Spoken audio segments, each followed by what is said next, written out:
Good Sunday evening, high school sports fans. Joe Gillaway with Lingelstown Gazette Sports live from the Orchard Street studio. And this is our High School Hoops weekly recap show. I'll be joined momentarily by our panel of experts, along with our special opening guests, as soon as we're done thanking those responsible for bringing you tonight's show, our Lingelstown Gazette Sports Platinum sponsors. And they are Rickabaug's Electric, Payer Apparel, American Legion Post 272, Sam Hartley Decking, Modern Imprint, Hoffman Ford, Ted's Bar and Grill, Capital Region Insurance Agency, Freedom Financial Wealth Management, The Tire Mart, Tonino's Pizza, Team PA, AAU Basketball, Underdog Sports Bar and Grill, and Crystal Bob at Howard Hanna Real Estate. Thank you to those great local businesses for their continued support of Lingelstown Gazette Sports and our area student athletes. Upcoming on Thursday, we're going to kind of run this show back on the girls' side, though. John Velios, our panelist here, is going to help me out. And we have Christy Britton from Trinity, Jess Weaver from York Suburban, and Jay Rexroth from Dallastown. They're going to be our three opening guests. We're so excited. Jay Rexroth got his first. Jay does it right. He's coached so many good teams, so many good players, and it's just kept running into really good teams year after year. And he finally got his first district championship. And I think everybody kind of associated with high school basketball, especially on the girls' side, is elated for Jay Rexroth and his Dallastown Wildcats. So we have all three of those coaches joining us, and then we'll do kind of what we're going to do tonight, just kind of break down the girls' side of the tournament. So anyway, tonight we're going to do things just a little differently on this Hoops Recap show. Instead of our customary one opening guest, we're going to welcome two opening guests. They are recently crowned District 3 championship head coaches, both of whom were guests on this show earlier this season. And we're going to kind of break our unwritten rule. We usually only bring a guest in once during a season. And so Coach Esterly, Coach Blackburn, you're kind of breaking the mold here, but you earned it. And then we were supposed to be also joined by Julie Walker from the Peyton Walker Foundation. And she had some other obligations tonight that she just found out about not too long ago. So we're going to bring her in upcoming, maybe later this week sometime. So let's talk about who we have here. Again, we have coach from the 15th career District 3 title. This one in 4A, Berks Catholic, Coach Snip Esterly. Coach Esterly, thanks for joining us. And then drum roll, please. His first ever as a coach now. We'll get into when you got your first district championship, though, as a human, right? Years ago. But we have Paul Blackburn from Hershey, and what a huge deal there. Coming from a loss last year and kind of thing, and we're going to get into that too. You don't forget sometimes about the losses and you use them as motivation. And that Hershey team certainly did. They looked great on Saturday. So Coach Esterly, Coach Blackburn, thanks for joining us. And, just a pleasure to have you back. We had fun with you guys when you were here last time. And let's start with Coach Blackburn. I'll tell the viewers what I was just referring to here. You won titles in 84 and 85 as a player. Is that correct? 85 and 86. 85 and 86. But did you also lose one when you were there? No. You didn't. We won 4 in a row, and I was on the first two state championship teams at Carlisle. So you weren't on the district teams that lost to Harrisburg, right? Oh, I was there. Yep. I was out on the floor and getting beat. That's what I'm talking about. District. Kevin Awkward. And I was the guy getting beat off the dribble in that district title game. Yep. So you won and lost district championships. Yes. As a player and as a coach, right? Correct. There's not many people that probably could say that. Yeah. But let's focus on this one.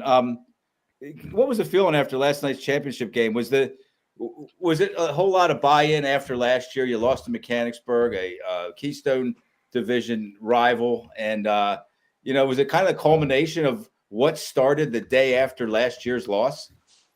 Well, I think this all started, and it goes back to when I took over the program in 2010. There was an expectation of success that we had, and we've been to a lot of semifinals. We lost to York High a couple times in the semifinals. We were Quad A at that time when they had 4 classifications. We made runs. We got beat by the LS team a couple years ago. It was undefeated. We lost in triple overtime. We lost down at Exeter a couple years ago with that great team that went on to win the district championship and then went to the state finals. There's been a lot of talk about my own personal as a player, failure and success. I think we learned a lot through our failure, so to speak, as not being able to get over the hump at Hershey as far as getting that district championship. So, the feeling was we've been waiting for this. We've been working for this, and we deserve this. The kids did. They put in the time. Losing last year to Mechanicsburg, it stung. It was not a good locker room scene. But as I talk to the kids, failure, that just makes us stronger. We're not going to make excuses. We're not going to blame anybody else. We're going to take ownership. We're going to get better, and we're going to get ourselves back on track. And if we do the best we can every day, as often as possible, usually that leads to good things. And we just try to preach those same things. And it led us to a district championship this year, which was great for our community. Our community's been super. The Hershey community is a basketball community, but they support everything else. Like our play was on this weekend. We've had lots of success. Our women's wrestling team, boys wrestling team's done well. Swimming had a great weekend this weekend. Like everybody supports everybody there. I'm here to tell you, Hershey showed up for us on Friday night. It was great. Packed. It was packed. Mm-hmm. So, yeah, and I thought, and I don't, maybe we'll get into this later in the interview, but it looked like you guys kind of maybe played some of your best ball at the right time, because I was just really impressed by the way you guys played for 32 minutes. Coach Esterly, the only thing I want to ask you, and then we'll turn this over to my cohorts here. Kingston McCoy, my goodness, that kid, he's something else, man. What doesn't he do well? I mean, he really is he's the full package, I thought. And I'm sure you've coached a lot of great players in 36 years. Is he kind of up there, with the best of them? Absolutely. He's definitely made the top 5 this year. What a special young man. And I know we all say that about it, but he really is. He's a great student. And he does it all for us. When he was held to under, 5 points the other night, our first round, a lot of players would have just said, you know what, I'm not into this. But if he wasn't playing defense and rebounding and doing all the little things that coaches love, we would have never won. I mean, he jumps out of the gym, but he shoots well too. Usually you don't get both of them out of a player, Yeah, he's a gym rat. He, like I said last time we were on the show, he had our guys come in, think of this, 6 o'clock in the morning in the summertime, Monday through Friday. We had 7 to 10 guys show up, and he actually put them through drills and stuff. Fantastic, man. So he's the kid that came off the injury, right?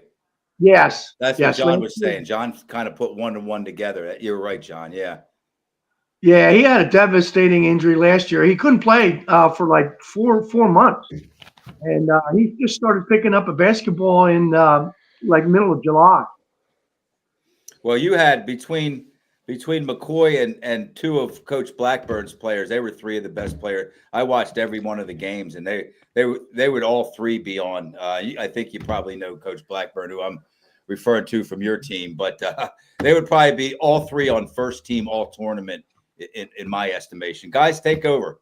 Yeah, I agree there, because I watched the game because Exeter WEU carried it live, and it was I really enjoyed watching Hershey play. They were very special. Thanks, Coach. They look good. Guys, who wants to step in next?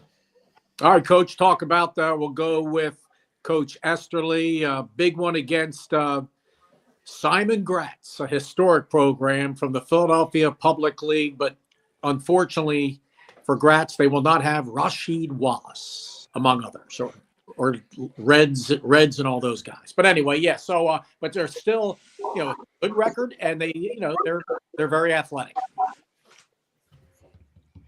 Yeah, I didn't have time to look at their films or anything like that. I really enjoyed the kids. We kind of went out after Thursday night, but then Friday night I took the kids out and we had some wings. It was a great time. So we'll get back to work tomorrow. And I know all about Philly schools. I'm just glad that we don't have to get out of Philly. I hear you.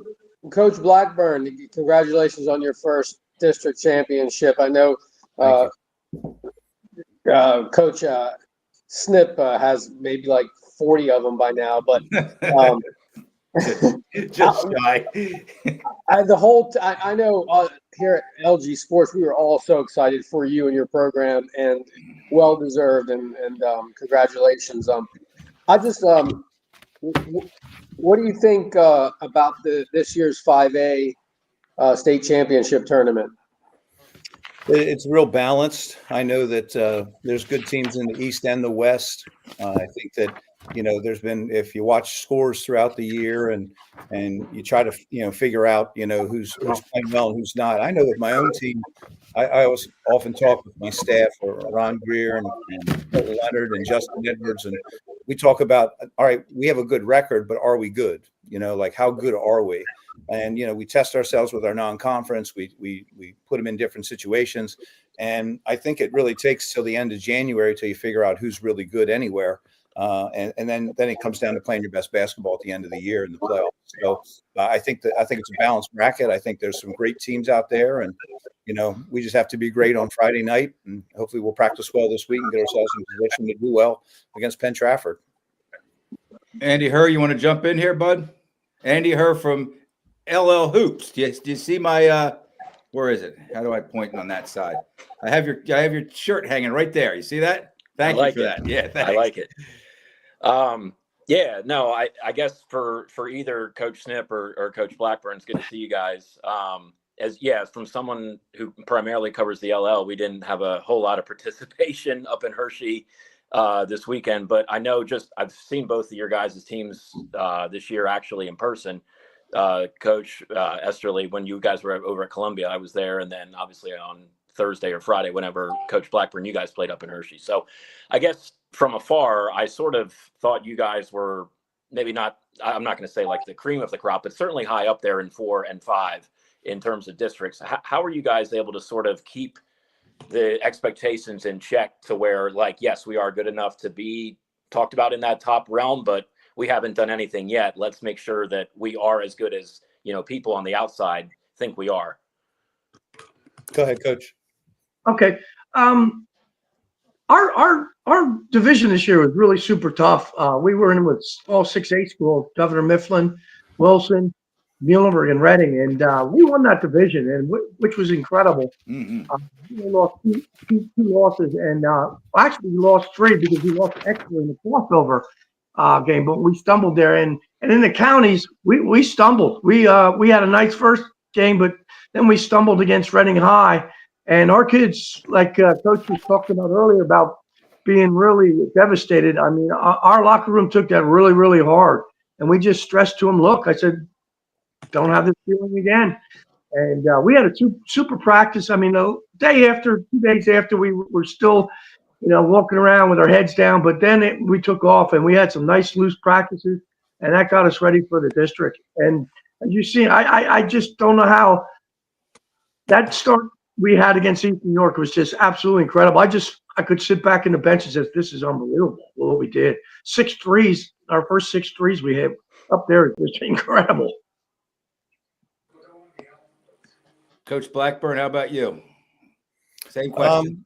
Yeah, with our expectations, we've been knocking at the door. So I think every time in the beginning of the year we set goals for ourselves, and the kids talked about winning a district championship, and then we talk about, well, what's it going to take to do that?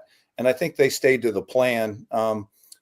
We knew coming into the year, like we had a very good player returning. Our only returning starter was Cameron Sweeney, but he's pretty elite. You're not going to find a player in the mid-state of the state that has the talent and the drive that this guy does. So he really does a lot for us. And we had other lettermen coming back, and Aiden Miller and James Campbell IV. And James is going to Case Western Reserve in Cleveland to play basketball. And they're all great kids, and they had some experience, but we knew we had to fill in some holes. And we did. We had kids waiting to play. I think I said before, past 4 years, we've only ever had 1 returning starter each time, but yet we're 20-plus games and we're top 4 seed in the district and going to the state tournament. So there's always guys waiting to play at Hershey.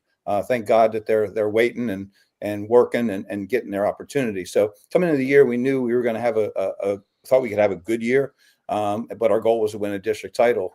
And I think they put in the work. And as Coach Ashley said, we hit some bumps in the road along the way, but that's what they were. They were bumps, and to the kids' credit, they really circled the wagons and put their heads down and continue to work hard. And it's a good group. I always have good groups at Hershey's. There's great kids there, and great families, and very supportive administration and staff. So it's a great place to be. Yeah. When I just briefly, for the record, when I said that I thought you had two players that were probably all tournament, it was James Campbell, the fourth, in addition to Cam Sweeney, of course.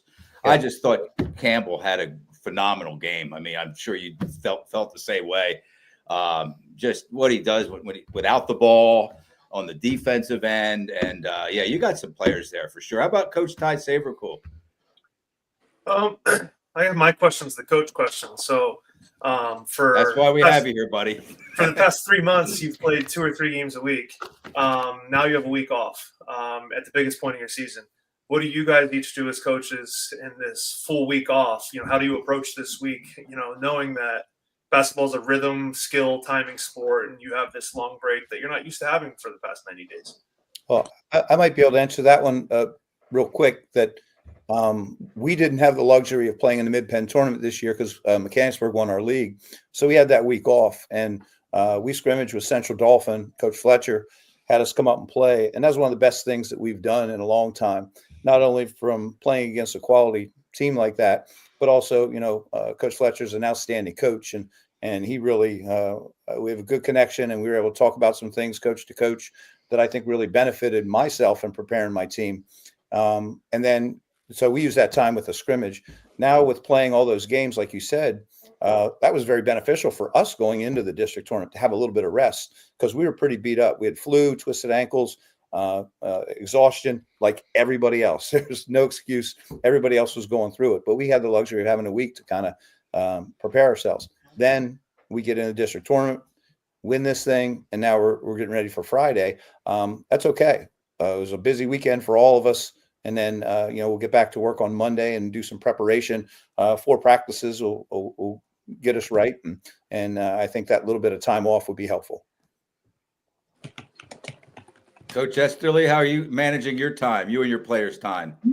We were when the districts first started, we lost a player because of the transfer rule, and we had to just we had to switch a lot of things, just about all of our sets around, and it was quite a learning experience because wow. It took some time, and I think we're going to the next 4 days at practice, we're going to continue to go over all our sets and all our out of bounds and stuff, and just everything, because we're just going to go back to fundamentals as well. But we really need the time to get everybody acquainted with where they should be on the floor.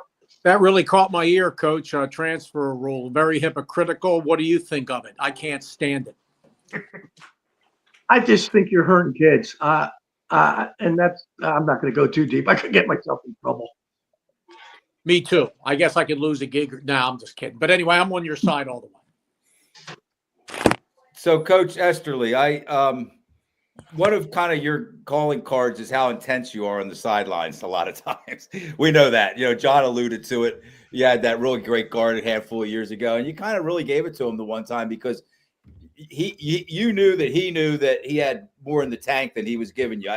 The football player. But I'm only mentioning that because you sat on the bench almost the whole game the other day. You didn't get up much, right? I mean, you were there, and I was mentioning to the guy next to me, I said, boy, Coach Esterly, he's just kind of stoic over there. And your team was winning. But then with about 2.5 minutes to go, you gave him the business, man. Like, I think the game was already in hand. All right. I knew it was in hand. You were up double digits, but you didn't like what you saw out there. Is there never a bad time to let them know, hey, this isn't working, guys?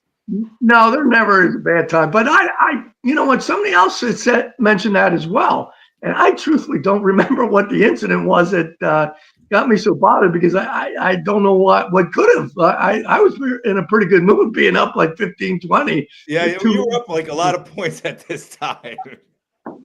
It didn't look like you were saying, hey, I love each and every one of you. Okay, just so you know. Well, it looked like that. Trust me, I love these kids, and they know that, and they know. They know. We know that, Coach. We definitely know that too. So it's just part of who you are as a coach. I mean, some people are animated. I've been told. Yeah. John Velios? Coach Esterly, you've won, what is it, 3 out of the last 4 years now, district title? Yes. And so is it mostly the same kids that have come up through the system now, or has it been different teams each year, like starting wise? I would say every 2 years because, like Coach Blackman would tell you, it's the kids always waiting in line, and some are good enough as sophomores to play, and there are some kids that they're not as good. And they got to wait their turn when they're juniors and seniors, and I think that that holds far for us.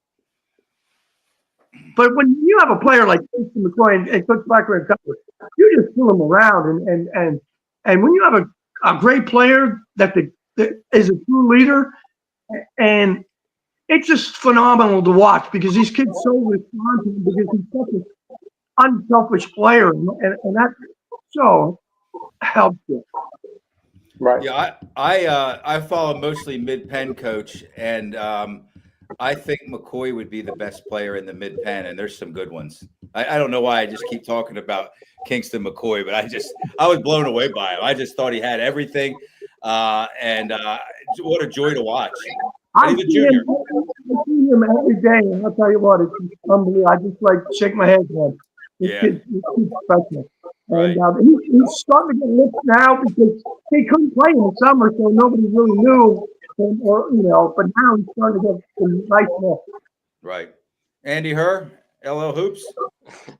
Yeah, I'll ask a question that goes back to sort of my roots and our neck of the woods. Coach Blackburn, we know you best, our audience, from Lebanon High. That's how I personally know you best, from playing against you guys. As we all know, back here, Lebanon High's fallen on hard times the last couple of years, 0-44, but they really turned it around this year. And I know you're still tight with those guys and you still play them. What sort of caught your eye with what Coach Huffner's been doing? I think they won 7 games this year. I knew they'd be improved, but I didn't see 7 wins in the cards. I mean, they're really coming on. I know they got a freshman that's, really catching everyone's eye. What sort of catches your eye from afar? Because I know you've had to scout them and play against them the last couple of years. Well, yeah, it's been a tough couple of years, but the city's changing quite a bit. I was there for 9 years, and there's an interesting. It was a podcast. Jared Odrick played for me, and Jared was on a podcast, and he was talking about what's changed in all the city schools and what's changed at Lebanon. And I think it's 10% of the kids that start in Lebanon City School District end up graduating from there because it's a transient population. So it's a tough way to build a sense of community.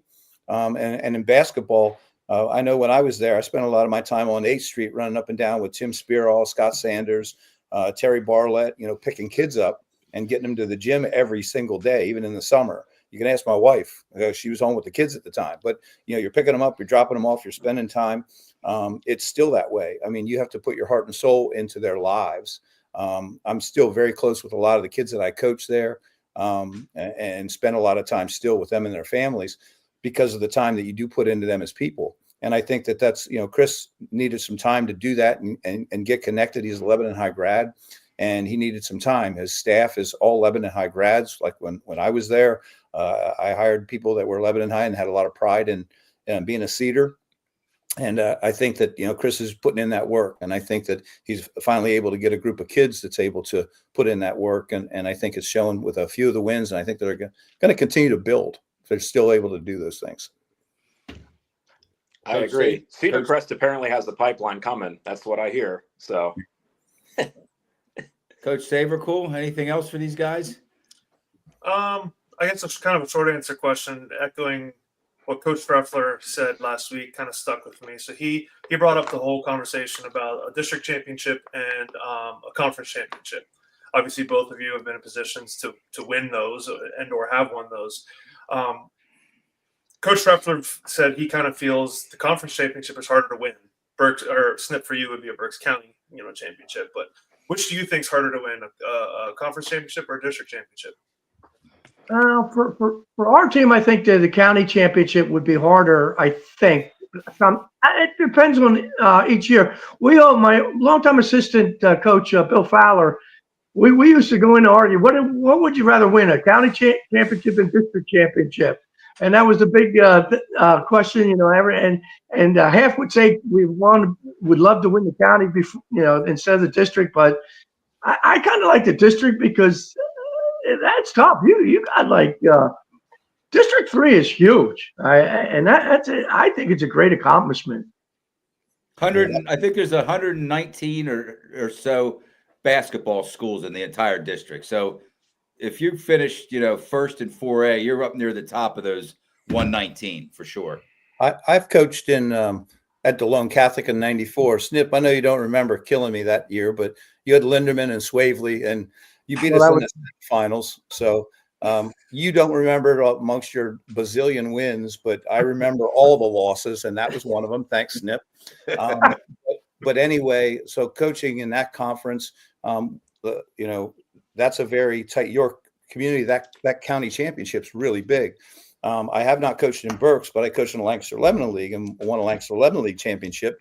We're at the Giant Center. It was the just center of the universe winning the Lancaster Lebanon League championship and things. But when you're in the Mid-Penn, like you said, geographically they're spread out. I'll be honest with you, I don't think a lot of people really care, because they don't see you at the mall. They don't see it. Well, nobody goes to the mall anymore. Let's be honest. They don't see you on Snapchat anymore. But anyway, they really do not connect in the Mid-Penn. That's why I think there's only 4 teams. A lot of the coaches and athletic directors and principals don't put emphasis into it. But in these other 3 leagues in our district, they really do. It's a really big thing. We've tried to model after it. I think in the Mid-Penn, there's been many discussions, but they've always fallen by the wayside. So, for us, at Hershey, we run our basketball camps when the kids are young. We bring them up. We bring them in the program. We try to win at every level best we can, doing it the right way. And then we let the results speak for themselves. And I've been lucky to have some great kids and great coaches work with me. And we've had some success here. So we're just going to keep doing whatever they put in front of us. We're going to try to knock them down. And I think using that format that the surrounding conferences use would have probably had Hershey in an 8-team field. Is that correct, Coach Savercool? Yeah. Pretty sure. Yeah. We kind of ran the numbers, and we kind of used the same format as Berks did, and I think it would have been Central Dauphin, Chambersburg, Hershey. So really good teams that didn't make it, of course. Yeah, I don't think people are that interested. And to be honest with you, if you talk to coaches in the Mid-Penn, it goes back to the Kirk Smallwood days. Kirk's like, he didn't care about that. He's trying to win a district title. Right. Another one. A lot of the other coaches, not that I don't care about the league. And I know, Ty, you won one at Cedar Cliff, and you were very excited about that. That was a great thing, and is a great thing for winning that. But in the Mid-Penn Conference, it seems to be by the wayside. Because of our proximity to everybody else and just the way things are set up. Well, they care enough to fill those gyms up. That's for sure. Oh, yeah. As Coach Savercool will tell you, we broadcasted that game. That was at East High, Central Dauphin East, the semifinal game. The gym was packed. And then you go down to Milton Hershey, the gym was packed. And so somebody cares about it. But I know what you're saying, Coach Blackburn. Some coaches don't care about. Of course, they care about it, but in compared to, listen, I have a lot of friends in coaching, doing it 34 years, and I know the people in Berks. Been to the social clubs, have been to Spruce, have been down in the areas in Berks. I know all the people down there, and they love Berks basketball, and they should. It's an awesome. This year they were tremendous at all levels, and obviously Lancaster Lebanon League coaching in it, and York. Those people are passionate about it. But the Mid-Penn, I'm just telling you, it's spread out. And if your team's in it, you're sure as heck trying, and your fans are excited. But they just don't have emphasis on the tournament. Oh, no, I'm not arguing with you. I know. I agree with you. Okay, voice of Delco, Dave Berman. Take us home, buddy. This is going to be the last question. Last question. Well, good. It's really not a question. Good luck to both you guys. And you guys are absolute legends, in my opinion. It's been great to announce some of your games over the years when you're playing teams in here, Southeastern PA. So maybe I'll see one of you guys on the trail again, because anything at Coatesville High School, I'm the PA announcer, and they host a lot of games due to the proximity. So keep up the good work, and that's about it from here. Thank you for spending. This is 2 Sundays now that you've both spent with us, and we know, especially in season, how busy you guys are, and you have families, and so thank you very. But you know what? We've given coaches a lot of good luck who've come on this show. Just so you know, they've done some winning. They've done some winning after they came on as guests. So hopefully we can keep it up, and you guys can keep it up. Anybody else want to say any words of encouragement or? Thanks for having me. Great to see everybody, and good luck to you, man. Yeah, we love having you, Coach. Yeah, and I want to echo the same thing. Thanks for having me on. It's always great. I know the Hershey people tune in, and they love basketball and Hershey. And Coach Esterly, best of luck to you in the playoffs, all right? You do too. Thank you. Fellas, Good luck, thank you. coaches. Good luck. See you guys. Talk to you soon. All right, bye-bye. Take care. All right, so that was wonderful. Once again, Coach Snip Esterly from Berks Catholic got his 15th district championship title, and Coach Paul Blackburn from Hershey got his first. And man, was that a lot of fun talking with those guys. So let's just talk just kind of briefly. I don't know. We'll spend another 20 minutes or so on the tournament itself. I was down there watching. Coach Sabercool was down there watching. Andy Herr from LL Hoops. Andy, since it's your first time with us, what is LL Hoops? What do you do at LL Hoops? Yeah, we well, first of all, obviously, thank you for the invite and Certainly. let me hop on. Sure. So LL Hoops is the brainchild of Del Jackson. We are in our 25th year this year. Basically, what we do is we cover all of the LL Lancaster Lebanon League boys teams throughout the year. We have our own webpage, llhoops.com. We have the schedules for everyone, the standings, schedule, like you name it, we have it. I've been doing this for 11 years, I think, with Del. And basically my claim to fame is I see every team in the conference at least once. And for the last 2 years, I've seen everybody at least twice. So I'd like to think I'm kind of the unofficial encyclopedia of our league in some ways, but basically that's what we do. We follow the LL League. We cover it as like white on rice, I'd like to think. So that's really what we do, and that's sort of our MO. Where do people go to follow you? You can find me at Andy Brackets on Twitter or X or whatever you want to call it, and then LL Hoops at the same sites is our like master handle. So that's where you can find us. Your audience, if you're tuning in, they probably know about us because like our tentacles reach out. I think so. Yeah, pretty sure. far. For so, sure. but yeah, that's where you can find us. So Yeah, it's great. You guys have all the rosters on, a lot of history, coach lifetime records, Del, you, living legends. thank So you. one of the things I thought was kind of interesting. I mean, you get a lot of repeat. The good programs are the good programs, at least in District 3, probably in every district across the country. But last year, Eastern York, Lancaster Mennonite, and Linville Hill all won championships. This year, they all got to the championship game and lost.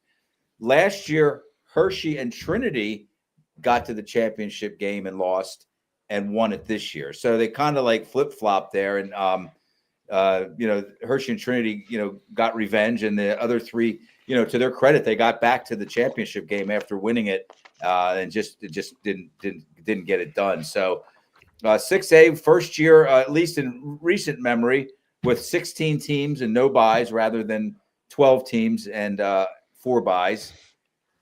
So let's start with 1A. We're not going to get too much into the smaller classifications. Not that we don't like the smaller classifications, but we don't have any mid-pen. We're kind of centered in the mid-pen. High Point Baptist, they won their first ever district championship under 7th-year head coach Anthony Burke, and they beat Shalom Christian 60-52, and they compete out of the Christian Commonwealth League.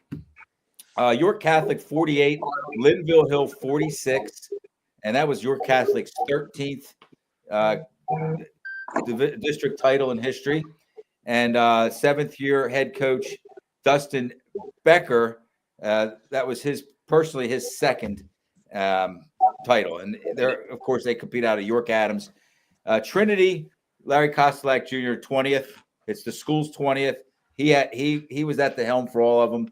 beat Lancaster Mennonite 66-54. And, of course, Trinity's one of the few mid-Penn schools that won titles this year. It looked like it looked like York County, or it looks like York County's kind of put themselves firmly on the map. So let's talk about, did anybody watch that Berks Catholic game against Eastern York? I saw. Okay. That's a big win. Eastern York's tough, man. Carter Walmsley and the rest, great coach, and hopefully they make some noise in the States. I couldn't. I mean, God, I just can't stop lavishing praise. I guess you guys probably wonder why does Joe keep talking about this Kingston McCoy kid? Anybody see him play other than me? I saw him play. He's the real deal. Pink shoes and all. My gosh, I didn't even notice the pink shoes. But the thing I was most impressed with him was that, like I said, he's so athletic, but he can also shoot the ball from the perimeter. And a lot of times, most of the time, at least around here, you don't get that. That's not all part of the same package. And very efficient, didn't force anything, great teammate. Again, I just think he's the best player. And I haven't been down to Philly this year at all, but he's the best player I've seen this year. Hershey won by 20 over Exeter Township. That was their first Hershey's first district championship in 50 years. Dave, you know that. They last 51 years. They last won in 74 over Harrisburg. And that was Coach Blackburn's first as a coach. He won, I think he said 2 as a player at Carlisle, and he won 1 state championship too. And then the game and Ty, Coach Sabercool and I watched that game along with the Central York game against Central Dauphin. And Central York 72, Central Dauphin 58. It was pretty close for a while. It was closer than that for a while. They opened it up at the end, and a 14-point win is a 14-point win. I'm not trying to. Joe, did you skip over 3A Trinity? No, I mentioned that Larry Kostelak got his 20th, and that they beat Lancaster Mennonite 66-54. That's okay. I'm just trying to get somebody in here that watched it, so I can do a little bit of exchange here. Coach Sabercool, that game turned around, Central York and Central Dauphin, when Central Dauphin missed, I think it was a putback. It was like a pretty easy layup. And then Central York went down and scored 2 quick 3-pointers. It was an 8-point difference. I mean, it was a net 8 points for Central York. And that's I don't think CD ever recovered from that, did they? Yeah, it was. I mean, CD did a good job of clawing back into the game and making it a 1-possession game, because they were down like 8 or 9 points, I think, at one point in the first half, and clawed back, made it close at halftime. But yeah, I think early fourth quarter there was an end-line out of bounds play that the CD kid just missed, and nothing. It was a challenging, dunk attempt off of an end-line out of bounds play that he had gotten earlier in the game. Yeah, it was great execution, great pass, just didn't finish. And what good teams do this time of year is they take advantage, and Central York flipped that possession and scored off of it, and then doubled down on it. And suddenly we go from a tie game, 1-point game to an 8-10 point game. It was just like that. Yeah. I mean, it looked to me like Central Dauphin was prepared, and they weren't intimidated, and they were very physical, but they don't have the perimeter shooting that Central York has. And Central York wasn't making their shots at the beginning of the game, but once they started making a couple, the floodgates kind of opened up a little bit. But that was their first. They won a state championship last year, but that was their first district championship in school history. And, so big deal there for Central York. Yeah, Joe, I watched the whole game also, Central York and Central Dauphin. What did you see there, John? Yeah, so I mean, like Coach said, Central Dauphin got back into the game in the first half. Basically, it was close at halftime, and then you sort of saw like the momentum swing in Central Dauphin's favor, at least from what I was watching. Like, yeah, they had a moment of that, or a little window of that. In the third quarter, there the momentum swung in their way. I mean, they actually took the lead by 1 or 2, and then Central York flipped a little bit to go up 2 to enter the fourth quarter. But the momentum for CD, like they were pretty much in that game for three Yeah. quarters, and Yeah, then they once were. the fourth quarter started, it's sort of like the floodgates opened, and they just got bombshelled, you know. Right. Yeah. Yeah. And that's kind of it And, looked like and, Central York was playing Central York basketball that down the stretch. You know. and Central York was dealing with some difficult situations. They had two of their top players in foul trouble. I know Ben Natal had 4 fouls Real early. in the third quarter, and he was limited in his play. So he's one of their top 2 players. Him and Ben Rill is their other big. He's their big man.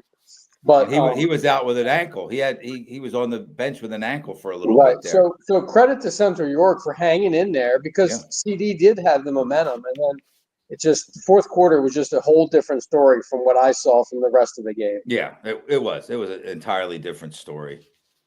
So we wish both of them well. Moving forward, I think things are going to be a little different in 6A this year. Dave Berman, what do you think? We have teams playing at kind of full rosters. I think there are less 6A teams that have players that aren't eligible because of the transfers, right? Not. Let's see. Well, Roman is full strength. They're going to be in the Western bracket. Father Judge full strength, like they usually are. First trip ever to the state tournament for them. They just lost to Imhotep, who is shorthanded. They lost a kid, Sean Colson, Cody Colson, before the year. He transferred to another Philadelphia Catholic school. So Imhotep lost him. Then they lost their 6'9" outstanding Division I prospect. He's a junior, Zaid Muhammad, ACL, a week into the season. And then they just had a kid transfer about a month ago, 6'9", Zion Green went to Camden, but they still beat Father Judge the other night. And so it's going to be Father Judge and Imhotep on the east and Roman in the west. And sadly, Lower Merion, and Coach Downer was complaining about and he kind of brings guys in himself, but that's another story. But he was complaining to the Pittsburgh Post-Gazette last year about PIAA needs to get its heads out of the sand about the transfer, the Catholic leagues, because he has lost the last 5 years in a row. It's been knocked out of the PIAA state tournament by the Catholic League teams. 3 times Roman, twice Archbishop Wood, and guess who Lower Merion has to play in the first round of the states? They got to play Roman Catholic on Saturday. Oh, that's a ridiculous opening round game. Well, they ended up 4th place in District 1. Conestoga won it, shocked everybody, won their first district championship since '87. Conestoga will be hosting our buddy Mike Gaffey and Mechanicsburg. That'll be 3:00 on Saturday. Great opportunity.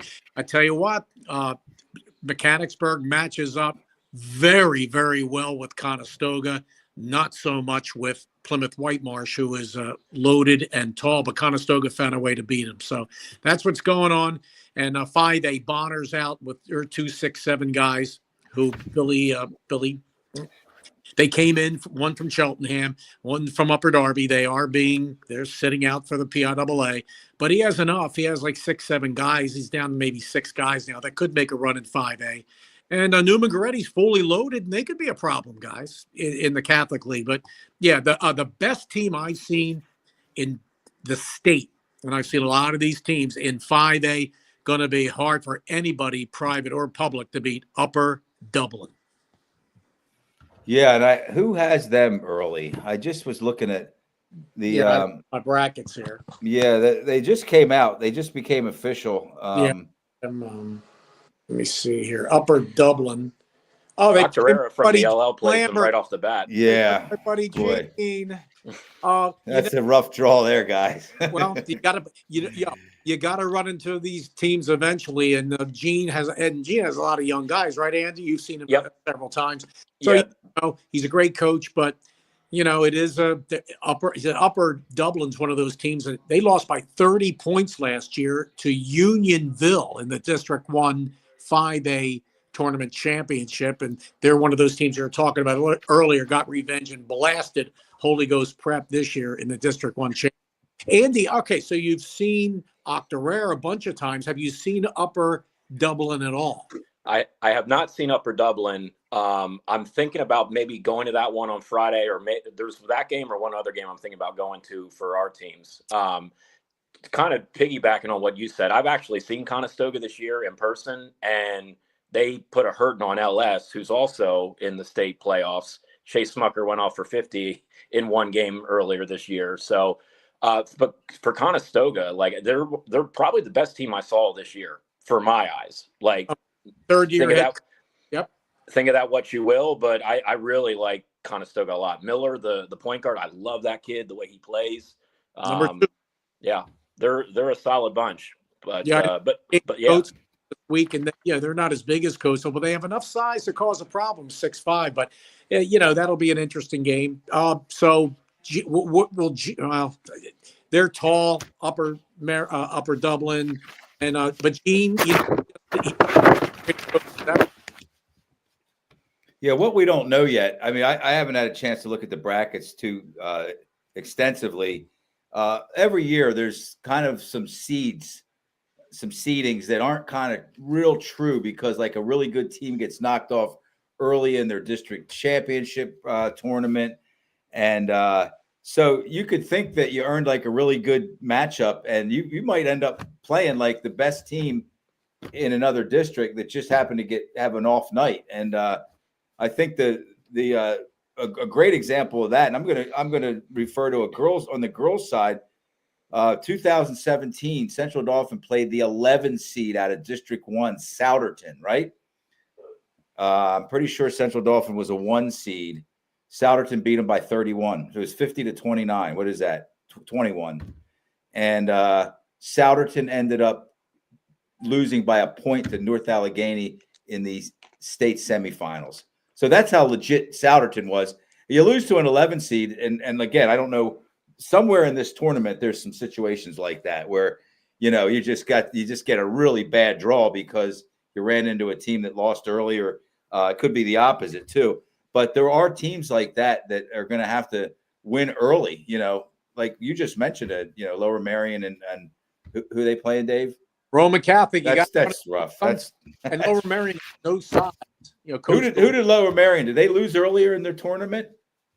No, they lost the final, and they gave Plymouth White Marsh a great game. It just went down. It went down to the wire, but Plymouth White Marsh ended up winning by 6 points. Oh, Roman's a 3 seed because they lost to Father Judge. Yes, and Imhotep gets the 2 seed because they lost the Judge. Okay, so there's a good example though. I mean, well, you got to play. Roman could be the best team in the state, and they're a 3 seed. Yeah. What about Andy Lampeter Strasburg Holy Ghost? That should be a pretty evenly matched game. I would think so. I don't know a whole lot about Holy Ghost, but Joe, sort of to get back on your point, another one of our teams, Cocalico, they got the last seed out of District 3 and 5 in 5A. They're the 9. They're going to the Whippeal 1, but the Whippeal 1 is the 4 seed, I think, in their tournament. Chartiers Valley, I'm pretty sure, was the 4. They beat Peters Township, which was the 6. So I think Montour was like the number 1, so they're lurking somewhere in there. But sort of to go back to your point, yeah, the 9 seed is playing a team that was the 4 or the 6. So they're really not the quote-unquote 1 out of the Whippeal. Absolutely. No one's saying that these teams aren't really good that lost earlier in their tournament. Nobody's saying that. But you kind of get a break when that happens. When a team plays all year long, they come in with a 4 or a 6 or an 8 seed.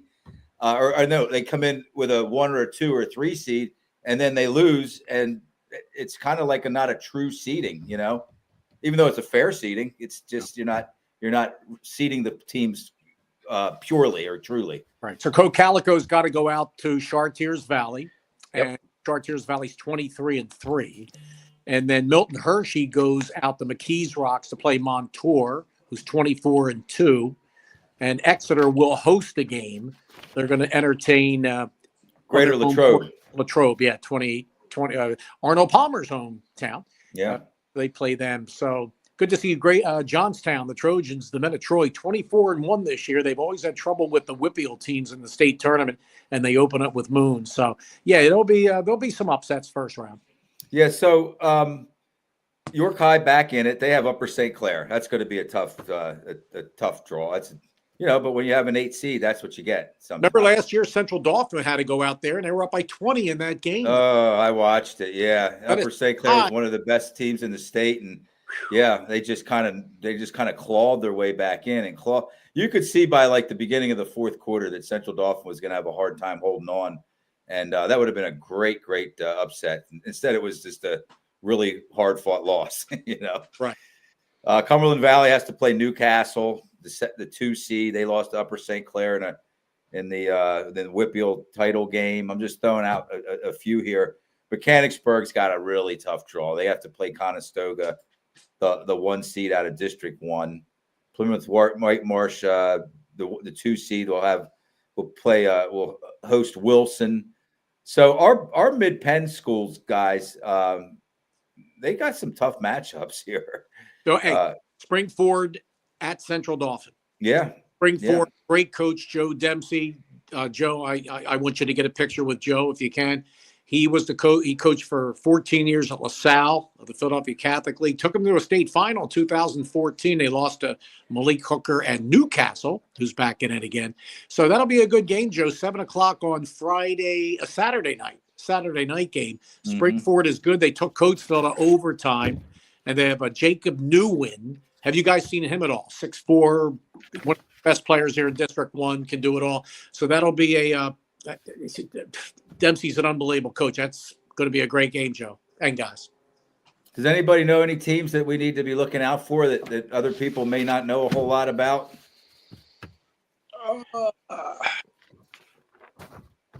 Conestoga gets my vote. I know we mentioned him, but I like Conestoga a lot. I really do. Amazing what he's done. Amazing. I'll tell you who's got the worst draw in the whole Mid-Penn is Bishop McDevitt. Dave, do you know who they got? Let me look real quick. 4A, right? I know who they have. I'll tell you. Devon Prep. I got it right here. Bishop McDevitt is playing. Yeah, Devon Prep will I hate to say it, but they're going to win the 4A state championship. I believe they are going to win the 4A state championship. And they battle with these 5 and 6A teams all year long. Well, and they lose 6 or 8 games, Devon Prep. I don't know what the record is, but they lose a lot of games because they play such great competition, and then they're just so prepared. Let's see if I. Well, you loved them last year. They had 2 starters out because of the transfer stuff, and they still won the state title. You were there, press row. Oh, they were so good last year and the year before. I think they've been good for a handful of years now. They're just so well coached, and they kind of play basketball the way it's supposed to be played, or the way it once was played. I'd like to see Susquehanna Township. They're playing Danville. They can win that game. Even though it's up in Danville, you got the whole town's going to be there. They're going to have their referees. Great experience for these Susquehanna Township kids. I predict Susquehanna Township will win. They'll beat them. Dave, I don't know if Danville's going to have their referees. I think they're probably going to have neutral referees. Not first round. Is that the way it works? Coach Sabercool, They generally pull from another area, like up there. Okay, all right. They'll pull from a different the neighboring district. Okay, but they still could get you your own referees. We've seen it in other areas, right, Dave? They might pull district. Danville's District 4, right? Yes. Yeah, so they'll probably pull from District 6. Right. For that game. Yeah. Danville, Susquehanna, I doubt it. I highly doubt it. They're going to get guys from the Danville area. I know it. Or District 4. No, I don't think you're allowed to do that, are you? District 4, yeah. Neutral district. Yeah. Okay. Well. Well, down here it's all District 1 officials. They don't get later in the tournament. They'll have District 3 move in or whatever. But well, you're going to have District 1 as long as it's just a District 1 tournament, I would think. But then isn't it different leagues out of the district? Like we have Mid-Penn and Lancaster, Lebanon. Gene played Danville last year first, so maybe Gene will tell me about the referees. But anyway, I think Susquehanna Township's going to win. So who do we like out of? And then I'll give you. And I'll start with you, Andy. Do you have any teams down there that you feel good about that could at least win a couple games? Because it's hard to win a couple games in states. It really is. Yeah, it is. It's kind of funny. I sort of joked with the coaches when we had them on. I said we didn't do a whole lot of participating in Hershey this weekend. It hasn't been a banner year for the LL just as a whole. We we only had Lancaster Mennonite who made the district final. That was our only team out of the 6 games that were up there. The LL's putting 5 teams in states, which is the lowest since 2020. And I mean, it's been a while since like the field has been this low that they're sending into states, and the draws aren't great either. Lancaster Country Day in Single A is playing the District 4 champ. What else do we have? We said North Upper Penn Dublin, Liberty. right. We said Upper Dublin, how much we love them. That's who Octavera's playing. Yeah. LS is playing the number 2 seed out of District 1, Holy Ghost. Cacalico's playing the Whitfield champ. But the team the 2 teams I really like, I'm going to go lower. Obviously, I like Lancaster Mennonite a whole lot. They're playing Lansdale Catholic. Yeah, who I think has a losing record, I guess it is. I thought I saw that today. New coach, and they're good. They Yeah. are really good, man. They're, so, I mean, throw that record out. Okay. Well, the thing with Mennonite is what's interesting about them is for the last couple of years, they've been down in 2A. But prior to the Trinity loss, they were on a 4-peat as far as district championships, but they were all in AA, and they all came against Antietam. But for them, this is the first year of the new numbers for reclassification. In reality, they're a 1A school, but they're playing as a 3A because they were 2A last year. So they were told, hey, we're going to bump you up, to which they said, we'll take the bump, but make us what we really are from a 1 to a 2. But they're now punching 2 classes above their weight class. So they're not overly tall, but they are good. They're long, they're lanky. I mean, you guys saw them up there. I mean, against Trinity, I know Trinity's just a different animal. And they said as much, like we don't care where we were playing them. Like the Giant Center's awesome, and we're spoiled that we get to play there all the time. But we just want to play Trinity. We don't care if we be playing on Mars or in a playground somewhere. We just want to play Trinity. Well, Lancaster Mennonite crushed Chester this year. I mean, Correct. Chester wasn't bad. They ended up 15-8, but that was scary how they ran all over the Clippers. Yeah, and and to their credit, they schedule up for their non-con games all the time. Like they're playing, and that's the great thing that District 1, they're not bound by the class level like what you are. Like you'll just play whoever. So they have a whole bunch of 5As and 6As on their resume. And they're all coming back. Literally every kid except one who is a rotational player is coming back next year. So not saying this is house money and like this is all, everything's gravy, because I think they have a legit shot to do some things, but this is just banking experience to use for next year. And then Lancaster Country Day, that's another team that punches way above its weight class. John Schultz.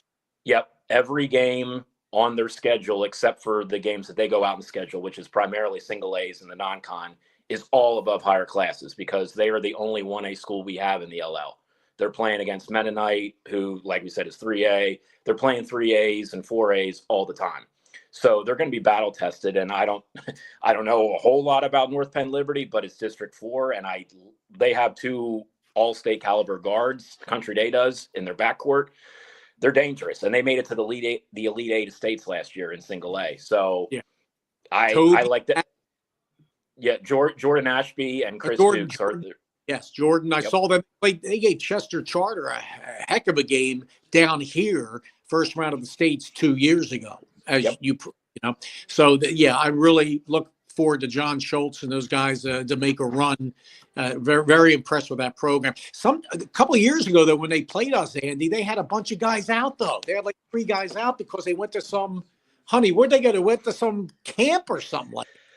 Yeah, so the thing for them is it's when does spring break fall, because they have like their senior class trip always falls on spring break, and they go on like some like a skiing trip to like Sweden or something or whatever. So it's they got a ton of backlash the one year. I know they did because people were like, well, why are you playing in states if you're not going to show up? And we had, like, those of us who know them had to explain, like, listen, like they got here, like truly, it was just a case of like, this is a dynamic at the school that not a lot of other schools have to deal with that sort of thing. So yeah, if they all show up and if they're ready to play every single game, they're going to be a tough out. But yeah, that's sort of the, where does the spring break fall and where are they going? So quick, Linville Hill, Lancaster County team. Yep. Love It caused Chester Charter fits over the last few years.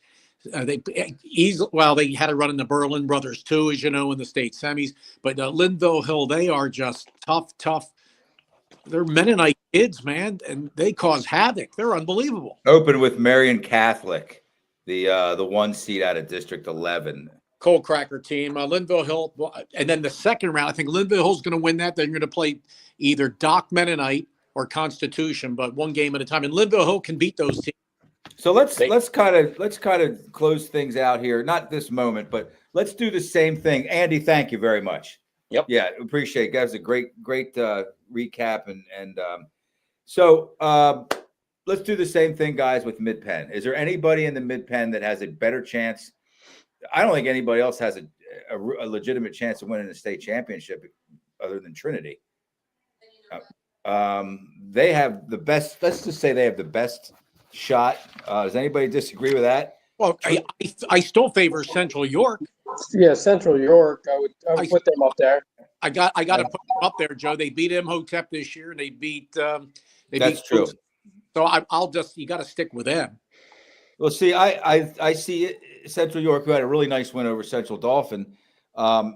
And I just wonder, like Central Dauphin, if they win in the first round against Springford, they have Father Judge in the second round. That's a ridiculous game, a second round game. Because Father Judge they could be the best 6A team in the state. You know, they lost a close game to anyway. Yeah, they're a top couple team, 2 or 3 team in the state. Imhotep, Joe, went zone.